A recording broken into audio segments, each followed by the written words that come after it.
Duaja e zonit, që ne shpesh herë bëjmë muhabete.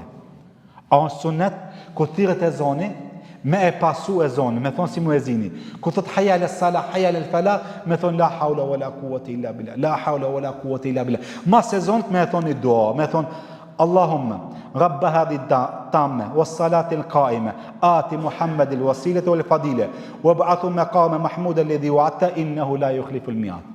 Me thonë Allah, o Allah, Zot i kësaj thirrje, Zot i këtij namazit që do të falet, jepi Muhammedit alayhi salatu wasalam el wasile, një pozitë lartë, wal fadile, një vend i posaçëm për një njeri që do ta ketë ditën e Kiametit. Ati s'ka mundësi me hije përpos pejgamberit alayhi salam. E thot pejgamberi alayhi salam, nëse ti e thu këtë dua dhe i kërkon Allahut që unë ta kem atë vend me kamë Mahmud, që është vend i lartë, i posaçëm për një njeri, e thot shpresoj që t'jem une, nëse ti e lutë Allahun xhalleshanu, atëherë thot pejgamberi sa unë kam me bësh shefat për atë njeri.